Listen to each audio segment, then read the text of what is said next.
one. And welcome back to Toasty Tentacle. I'm your host, the Reverend Ellsworth. Welcome back. We are so excited today to welcome our illustrious guest, the one, the only, Maureen Sullivan. Hi, everybody. That's right. That's right. More harmonica than anyone asked for and anyone needed.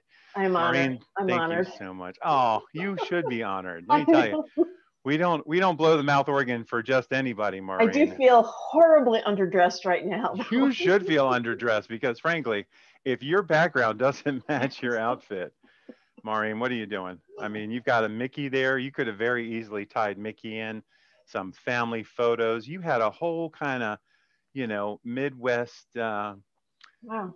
thing Come going on on my there. show and let me guilt you. Oh, I like that. Yeah, no, that's really good. No, Maureen, the only reason I am dressed so fabulously, let's remind people. Tell the truth. Okay, before we started, I told you a little thing that I felt very nervous about trimming these here curtains because they hang better if they're not touching the floor. And as I cut them off, you're like, well, you should put them into a shirt. And here we go. Just a little hop, skip, and a jump. That's right. People are going high That was fashion. my project runway here. That's right. Project Nunway. Nunway. Because there is none way it's getting on to anyone. Oh, good fun. Maureen, you and I have known each other for quite some time.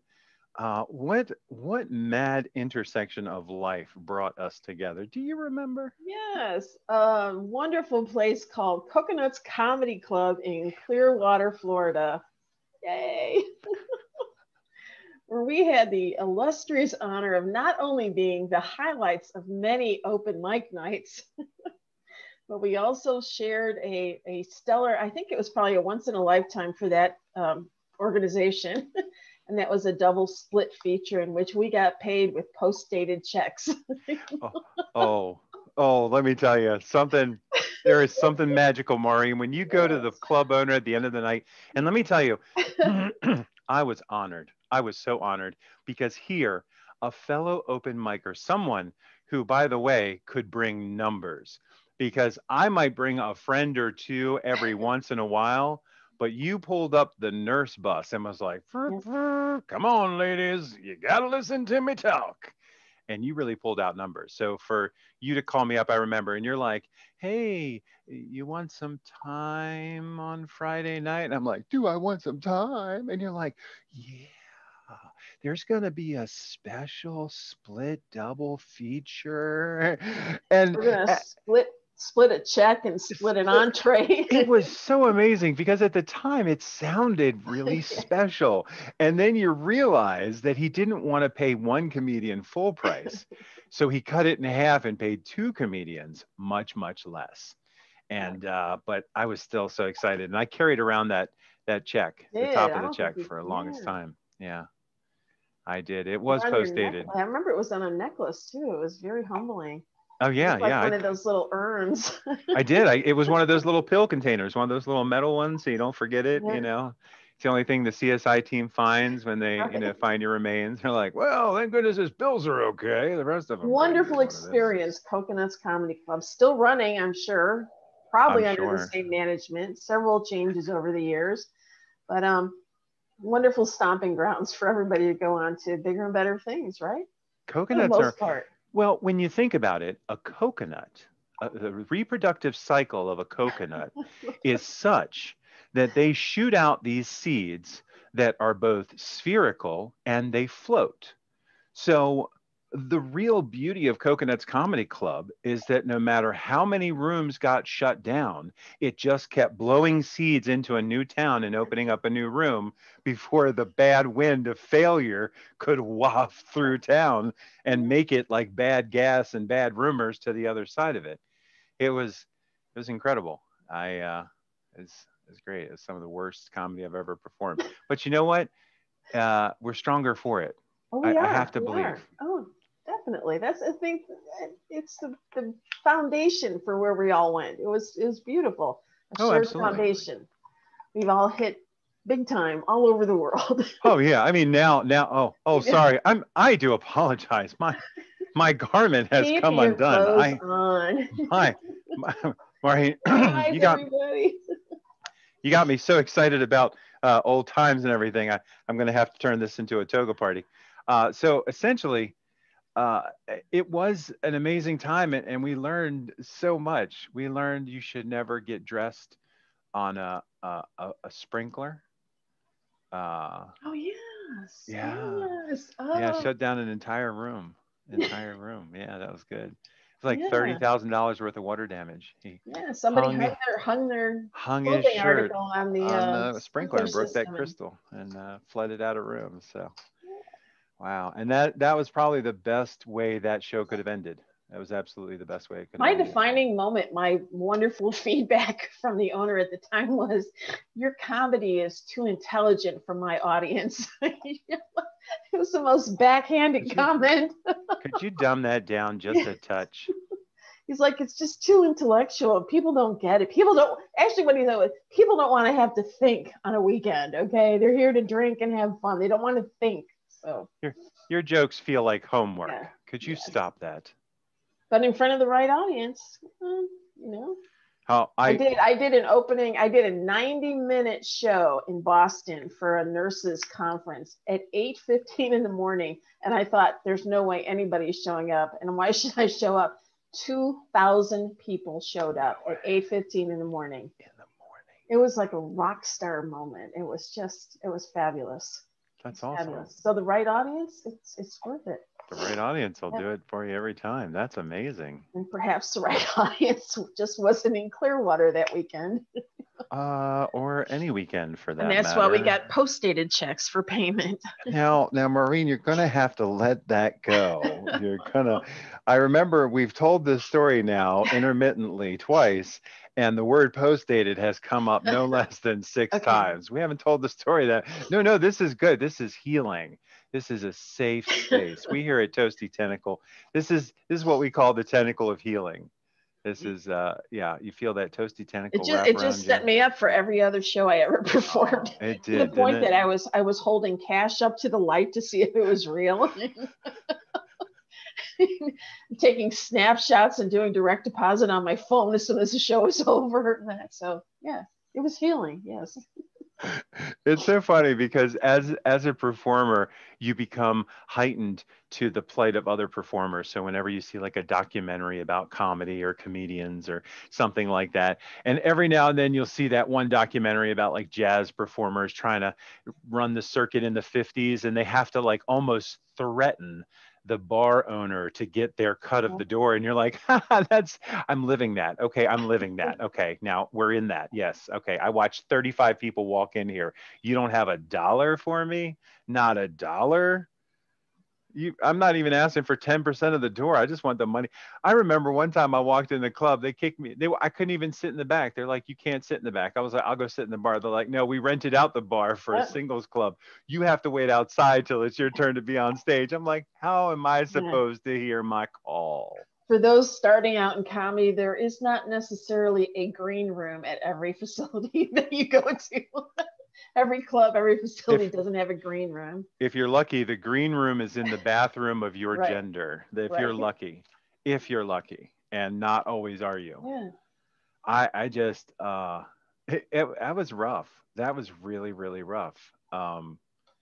We're jaded. I'm trying to think of what. Very jaded, extremely jaded. So I tell you, it's so terrible because as I was learning stand-up comedy the right way, eating crow every week at open mic, and until it's just a bunch of comedians, it's 15 comedians sitting around waiting for their term, and like 13 of them are standing out smoking, and you're just like, guys, we can't even pretend to have an audience.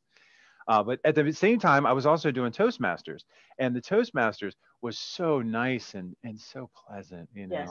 Open mic comedy was like a drunken bar fight, and Toastmasters was like, tea with gloves. Like, oh, you're gonna tell a joke? Oh, a turn of phrase, isn't that clever? Aren't you the smartest comedian in here? Yeah. I remember I went. What is the comedy place that's in Orlando? No, in Tampa. What is it? Bonkers. Bonkers, yeah. I went there for it was a a very low key contest. You know, it was like 10, 12 people all. And I'm like, you know what, I'll throw it in there. And so I'm number 5. Number 4 finishes, and everybody's getting a lukewarm, yay, you know, like, oh, we'll cheer you just to bring the next person up. And right away, the drum roll starts. And I'm thinking, oh my God, I'm so humbled. They must have heard about me. And, you know, and they go, hey, guess what, folks? We have a special tonight. We've got, and I'm like, oh my God, I'm so excited. And they go, yeah, we've got so-and-so just coming off of a national tour, and he's agreed to do a few minutes before our next open mic. And this comedian, and I honestly don't remember the name now, he came on, he did 20 minutes. He killed, he took down the place. People were crying. They were laughing so hard. And then he's like, hey, let me go ahead and introduce the next contestant. I'm like, it's me.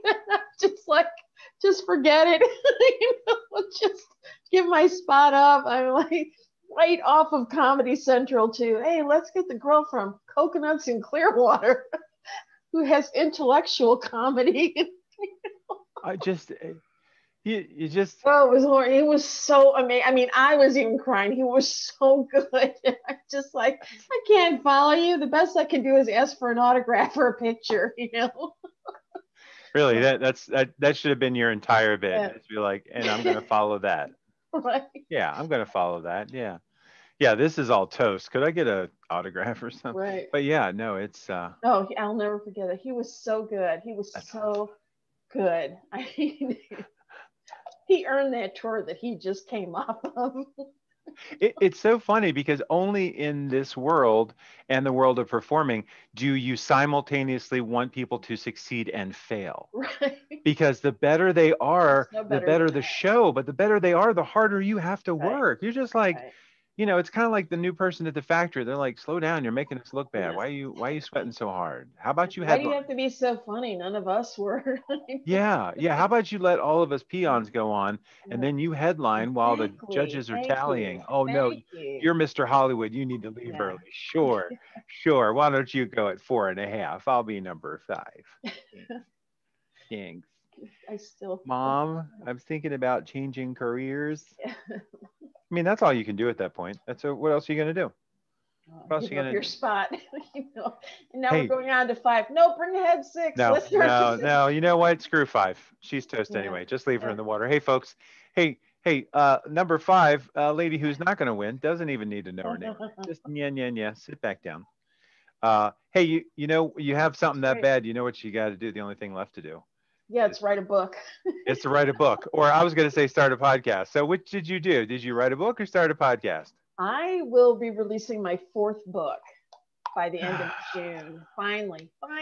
So 3 of them are up and running. It's great. That's incredible. That's It's incredible. great. It's My on favorite health, thing to it's do. on humor, it's really good. But the 4th one I'm really excited about, and I'll tell you about that with you. 4th one you're really excited about. Oh, you know, I mean the last 3. I mean, No, well, there's been hold on. some recent developments. Put your The clothes back. last 3. I mean, the last 3 were, you know, they were okay. They were okay. But number getting better. 4, well, number 4 is really going to be something. So tell me about number 4. What is amazing about number 4? Well, what happened was, see, I also host a show on, well, our platform is it used to be Podomatic, and now it's Podbean, which is such a crazy name here. But we have a show on health and humor, the Health and Humor Show. And then we send it over to the UK, and they play it on UK Health Radio. And then we send it up to Trenton, New Jersey, and it's played on Hamilton Radio, all their stations. And so between all these platforms sharing our fabulous show, we actually are being tracked in 26 countries. Yeah, so it's very exciting, very exciting. Like, we're in countries that don't speak English, so I'm very humbled that either somebody's translating or they're just listening and laughing appropriately. I thought you were kneeling down for a second. I can't. I never get back up. The rest of the interview would just be you and a fabulous purple curtain. Yeah. But I mean, how do you how?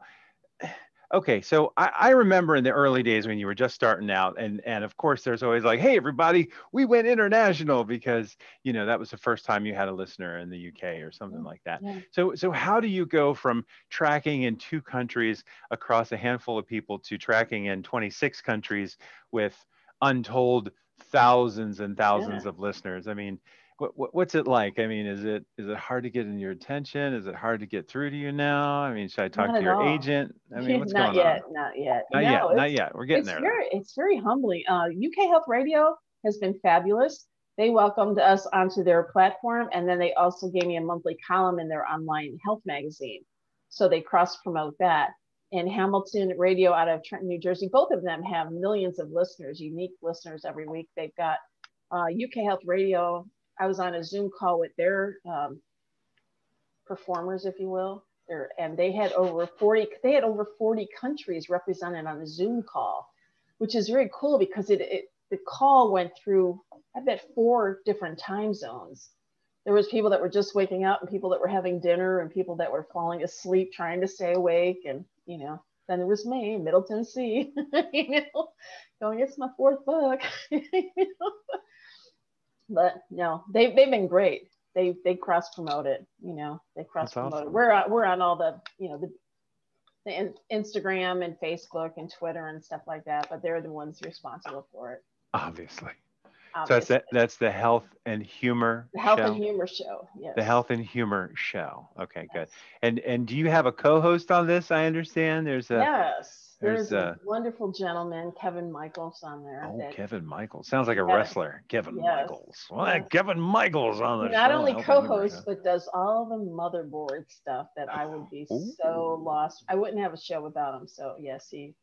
Oh, big shout out to Kevin Michaels. Yes. Health and Humor Show. Tune in. Yeah. On Podbean.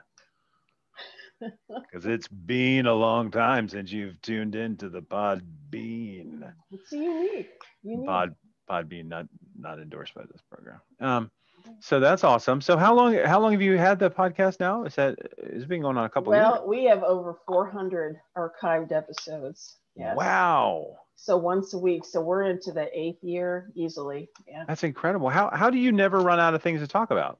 Because it's health and humor, and health never takes and neither does humor. It's ongoing. And my goodness, this past year has, between the politics and the pandemic and everything else, there's never been a shortage of information. Never.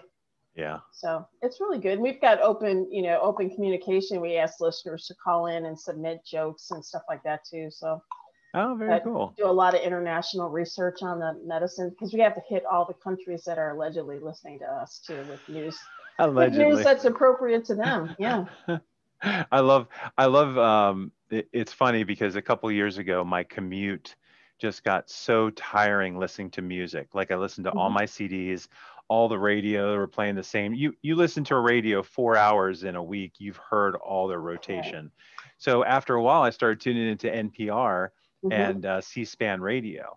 And I've gotten to the point where it doesn't feel right unless somebody's talking through the radio. Right, and one of my favorite things to do is catching like the late night BBC where they're screaming at each other like, the right honorable gentleman will sit down and shut up.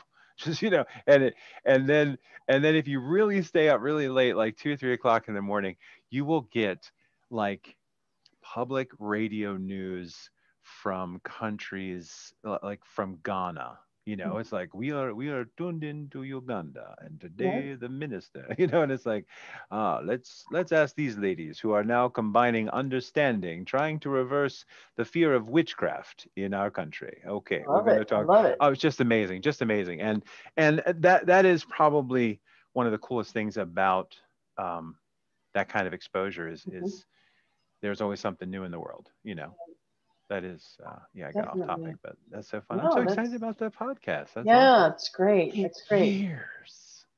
Yes. 8 years. All right. So 8 years podcast. And so that means you're putting out a book, every 2 years on average? Because I have a feeling. Pretty much. Yeah. Okay. I didn't think of it like that. Yeah. Because I imagine they started around the same time, right? Yeah. I mean, you kind of launched one when you launched the other one. Yes. Yeah. Very good. I remember some of the first radio shows I had people pose with my books so I could take photographs. was great. Yeah. I have to say, some of the most shameless marketing ideas I've ever heard You're welcome. may or may not have come from someone who looked just like you. Really? Just like you. I just some of the things because I'll know I'll be like, hey, Maureen, how you doing? You're like, hey, and I'm like, oh Lord, she just learned something. You're just like, so I was Well, like no, thinking. like my first book, they because it was about nursing and humor related Right. nursing stuff, and so it went out on many nursing platforms, and so they were ordering them from other countries. Oh wow. And this was, I know they ordered some from the Philippines when there was some torrential rainstorms and everything. I remember this. And the nurse wrote, she's like, look, we really wanted to buy a couple of books. She said, but we can't right now. We're in the middle of, revamping all this clinic that got lost. And I said, look, I'll mail you the books. I'll absorb the cost. Just take a photo and send it back to me. And so they did. And I'm like, that is priceless to say, Oh, oh, it's here's, amazing. and they made sure they had all their logos in the back and that. So, I mean, that's worth the price of mailing books. Oh my gosh. It is. Great. I have to say, the absolute best idea you can have is to always have some of your merchandise on you physically, Mm-hmm. like either in your car or Right. maybe at your office or just ready to go at your home at any moment because you never know. You Right. never know when the delivery person or the Grubhub or you never know when a visiting friend from out of town will just go, oh, I need a T-shirt, and you throw them a T-shirt, and it just so happens to be your website right across the Yeah. T-shirt, and they'll take it, and who knows where it ends up. Oh yeah, we That's we took we took books one year on our just a vacation to Las Vegas. I mean, talk about fabulous, and just handed them out. I mean, especially every time we got in a taxi, we said, hey, if you would just take a picture and send this to your family, because they were from every different country. It was so cool. And they're like, yeah, sure, this is great. They're like, you have your own book? Oh my God. And I'm like, yes, best selling. That's I have all these extras. Just finished a tour. yeah, it's flying off the shelves. That's why I Right. got 3,500 copies in my Yeah. trunk. Yeah, just flying, and just. Yeah. Yeah. I've also used them as fundraisers though. So Oh, like nice. I'll set up at the one at that thing in Boston, I gave away some free, and then I said if you buy the book, I'll give you 20% back into your foundation. So it was a win-win. I still Oh, made money wow. on the book sale, and so it was like paying it. What was it? Something they had some catchphrase like. Um, Paying it forward and giving it back or something like that, and it sold out. Ah, They were like, I said, no matter how much you're paying me, you're getting some of it back immediately and a book. So that's neat. Yeah, there's a whole thing. Some friends of mine, the Furbishes in Toastmasters, said that yeah. there's a whole method of exchange. For me to just say, "Oh wow, I'm a great speaker," if you could put a few dollars in the basket on the way out, I'd appreciate that. That has a different feel than, "Hey, I'm a great speaker on the way out. If you'd like to buy my book." Right. Now, granted, the same amount of money will likely change hands. In fact, you'll probably spend more at my merchandise table than you would have just thrown in the bucket. And yes, there has to be a middle process between us, but people like that. They want to take something home. They basically want to come up and pluck one of your feathers and take it home and Right. put it up on the refrigerator and tell everybody, I met Maureen Sullivan. Yeah, the health and humor. Yeah, yeah, I yeah, did. with Kevin Michaels. Yeah, the Yeah. co-host. Yeah. I'm telling you, it's amazing. So your books are on Amazon. We can find them on Amazon. We just search for Maureen Sullivan. Yes. Was it Never Again was the first Never one? again and listen up and Listen why up. me. They're all Why 2 word me? catchphrases. That's Yes. good. Do you feel good energy with the two words? Two Yes. words is, got the good feel to it. Okay. Yes. I Okay, like it. good. I like it. So let me tell you about the next Yeah. adventure Oh, here because you're please. Oh my always goodness. Well, okay. first of all, it's going to have a two-word title. I have a feeling. I Yeah. don't know. I have it on good authority. Yeah, this is Okay. I'm really excited about this. So this past year with the pandemic, who has not been challenged by it?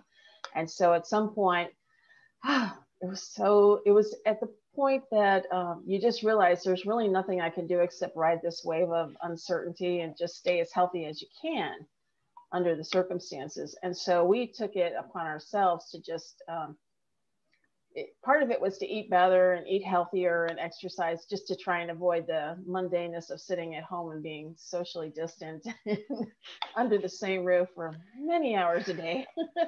And breathing the same air, yeah, exactly. Yeah, it was great. Great talking to bonding. each other all the time. Great bonding, yes. But you know, there was also, as is happening now with the gasoline era, there was so much hoarding going on. Yeah.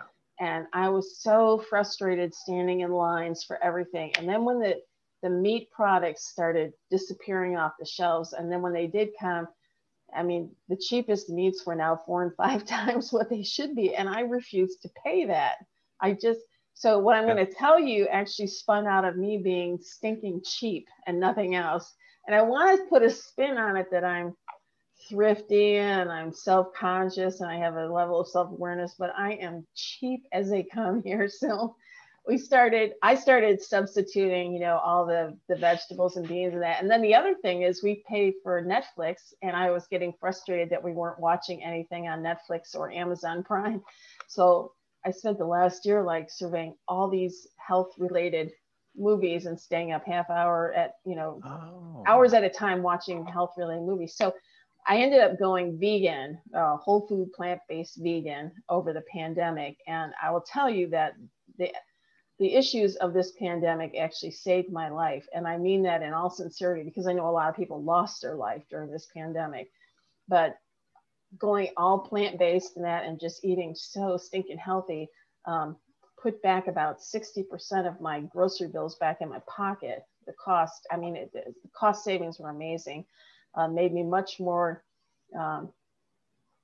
intelligent in food choices and the ability to cook at home, which I normally can't stand to do because I've worked outside the home all these years. And then my husband kind of got on with it at about maybe 75%, basically eating what I was making and then just eating some other meat product with the basic meal. And he dropped over 30 pounds. I dropped over 50 pounds. Wow. And then all of a sudden it was like, there was this aha moment. And it wasn't so much about, you know, the political issues and the activism around veganism. It was, for me, it started out as health.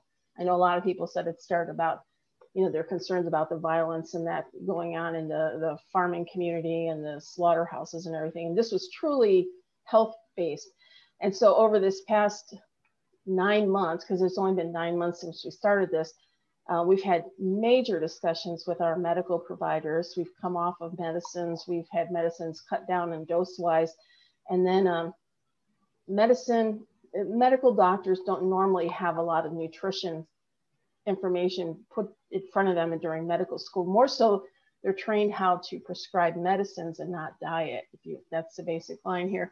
And so we've had a lot of interesting sharing of articles and that, like, this is what we're doing, this is what we're doing. And thankfully, all the lab work is in our favor. All the results, everything has normalized back again. So where I was going with this was, I contacted Hamilton Radio and I said, you know, I'm really passionate about this. And lo and behold, so is the CEO of this.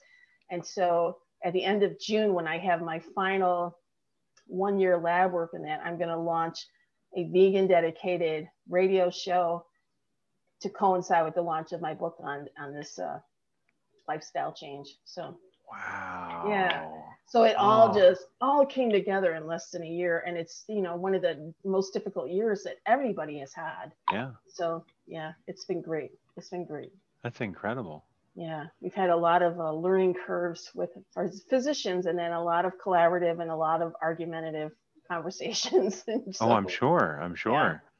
but Yeah.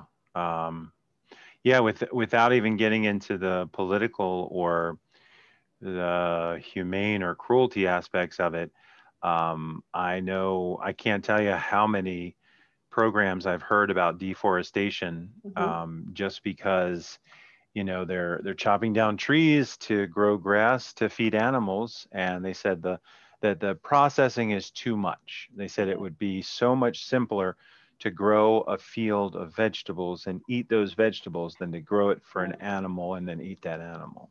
right. So it's interesting. That's awesome. And the show to coincide. Very I nice. know. I am so excited because Awesome. all of these people that I really look to on social media for guidance, not, you know, speaking to them, but looking at their platforms and their books and their webinars and everything. Now I get to collaborate with them on a professional level. So That's amazing. excuse me. Yeah, Hey, I'm that's very okay. excited about it. Very excited. Well, you saw it here first, folks. Vegans sneeze. That's right. Vegans like to sneeze. Yeah, she had the whole script laid Well, out. let me tell I you got some a of the book and a program coming out. I'm in great health. I'm gonna cry. I'm gonna cry.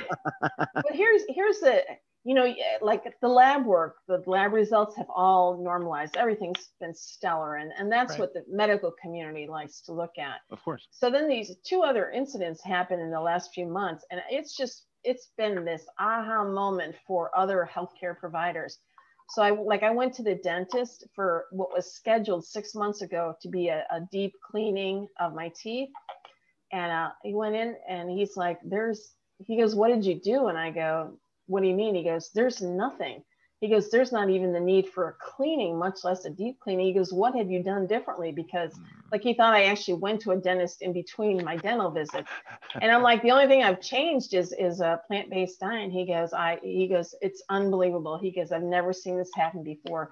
And then he goes, but I really like eating meat products. So I'll see you in 6 months, I'll see you in And six then, months. yeah. Maybe. Yeah, really, really. And then a couple of weeks ago, I thought, oh, it's time to get my glasses redone because I'm having trouble with distance. And I've been wearing glasses since I was 10 years old for nearsightedness. And I said, I figured this was just age-related changes. And it turns out that my eyesight is correcting itself. And it wasn't that my glasses needed to be strengthened. They needed to back off on the prescription because they don't need to be as strong as they are 2 years later. She said, I don't know what you did. She said, but something has changed your vision. So, I mean, those are things that you can't quantify in I don't know, in just explanation. Like the doctor's like, well, no, oh, well, because the medical community in this area, not everybody, the medical community for us was like, this is just not healthy. And I'm like, really? Really? I mean, I kind of disagree, but, she's like, no, you can't just live on, potatoes and vegetables and soups. And I'm like, trust me, I got enough nutrients. I said, I'm plugging everything into, one of the apps on my phone and all the nutritional values of everything. And I said, she said, I don't think so. I don't think so. Yeah. But Yeah. she said, but your labs look great, but I don't think so. Wow, you've shaved off 10 years of your Yeah. physical age, but it Yeah. probably has something more to do I mean, with it's been so sunlight. interesting. My husband, he's only, like I said, he went for it at about a 75% of the diet, and then he's kind of teetering on to the Mediterranean, which is lean meats and fish products and that. And they were like, I don't really know. I don't think you should be doing this. And so his blood pressure has dropped and his weight's dropped 30 something pounds. I mean, effortlessly. And they're like, I don't think this is healthy. And he's like, what more? All his lab work looks great. He goes, what other indicators indicate that this isn't healthy? And she's, Yeah. So it's a learning curve, but it's an exciting one because, like I said, I'm not even trying to.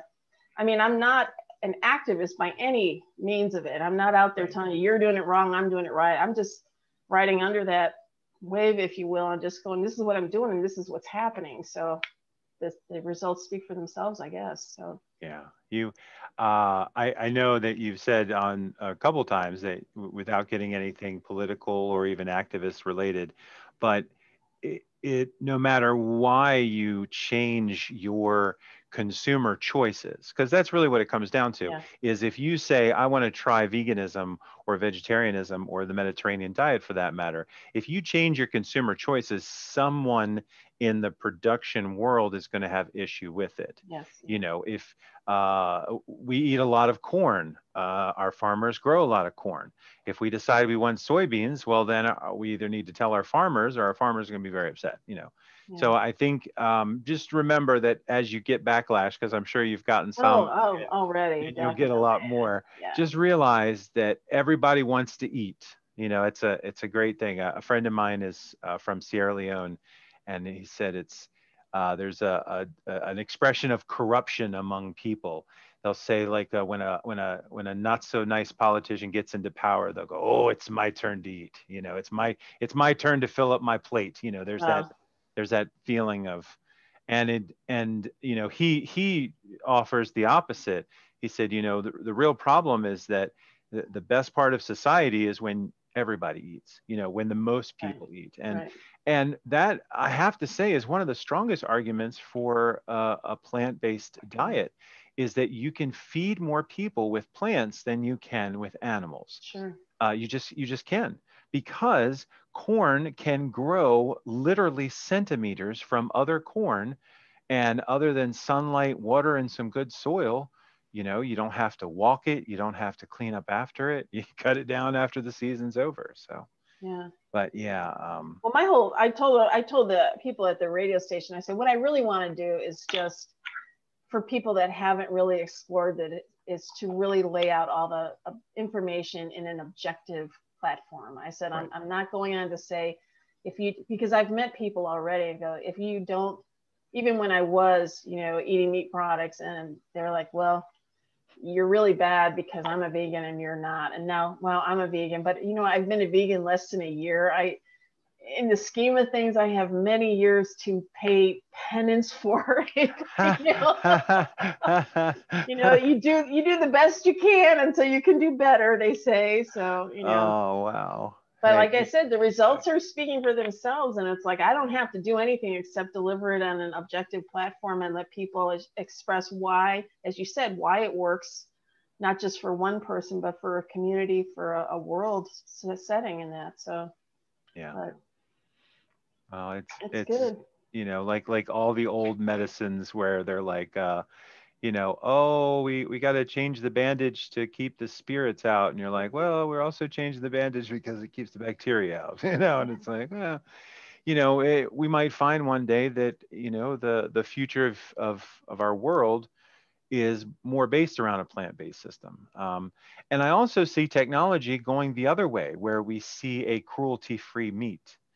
Yeah. Right now we can grow certain strings of proteins in the lab, Mm-hmm. and we're not far from growing organs and muscles in a lab, or Right. organisms. Right. And, if you can have a meat farm that runs vertically and just grows a bunch of thigh meat, that there's no central nervous system to be really sad about the thigh meat. I know it sounds radical, but these things happen. Oh, it's probably happening already. It's It's it, probably it it happening. probably is happening as we Some of speak. the And some of the someone products got that really are being clenched. They're like, sold, I don't "Who know. told this Yeah. know nothing podcast about the future of chicken thigh wall?" Yeah, it's already out there. It's already out Be there. It's surprised. I'm really surprised now that I go shopping, even at the big brand name stores, the Walmarts, the Aldi's, the Sprouts, the Whole Foods. As now that I go there and I look and I went, I mean, some of the knockoff names for whatever we're selling, it's just like, and it's, to me, it's been a learning curve, because I always, before I became focused on a vegan diet and a lifestyle, I would always believe that if it said vegan, it was healthy for you. And that's not necessarily true, because I've learned the hard way over the years, as with any health plan regarding food choices, that when something is taken out, something must be put back in.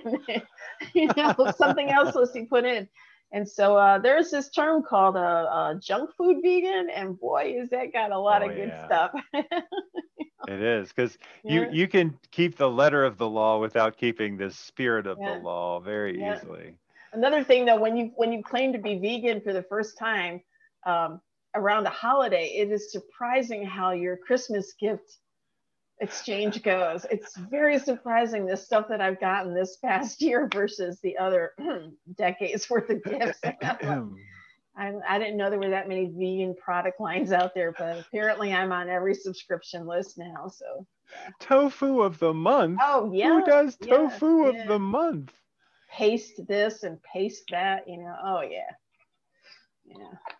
It's so amazing when I watch those documentaries when they're taking like pea protein Mm-hmm. and they're Mm-hmm. processing it through 17 different machines. They Yeah, make to it see the long healthy. and stringy and then colorize it to make a little chunk. And I'm like, wouldn't it be easier to just eat the peas? I mean, I hate to be like, can't we just show me a picture of a chicken while I'm eating the peas? I mean, there has to be like some other psychological stuff going Yeah. on here. I don't know. Yeah, I it's don't. today we had grilled carrot dogs instead of hot dogs, carrot Oh dogs. no. I've seen Oh, this on several vegan platforms, and I thought there has to be something to it because everybody's raving about it.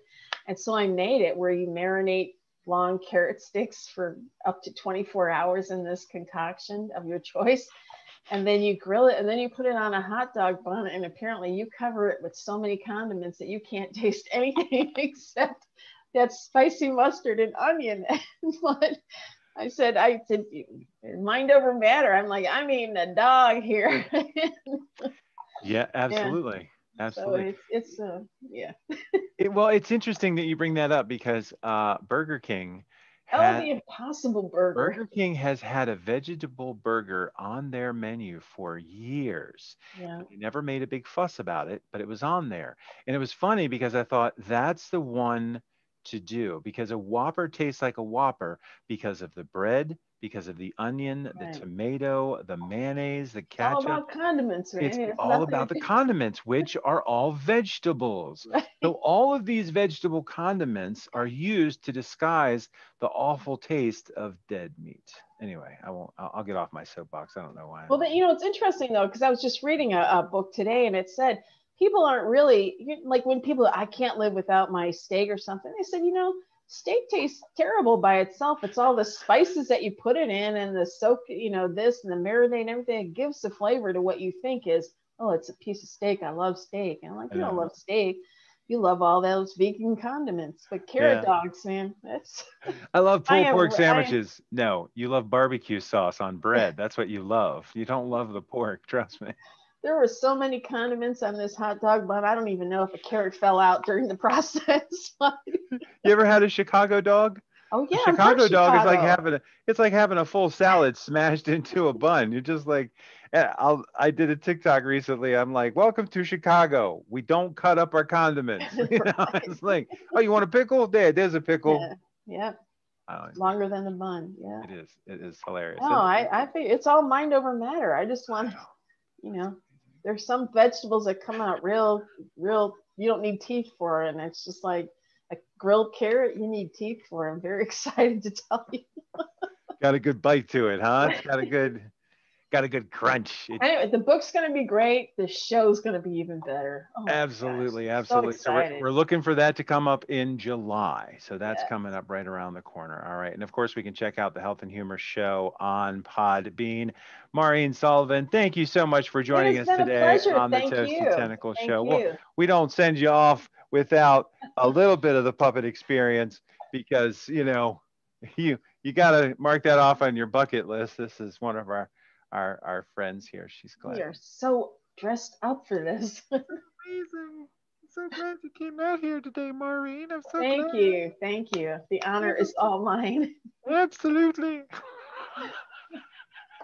The honor is all mine. Never props, never puppets. Thank you for tuning in. This has been Maureen Sullivan on the Toasty Tentacle Show. I'm a Reverend Ellsworth, been your host. We'll catch you next Bye, time. everybody. Bye bye. Thank you. And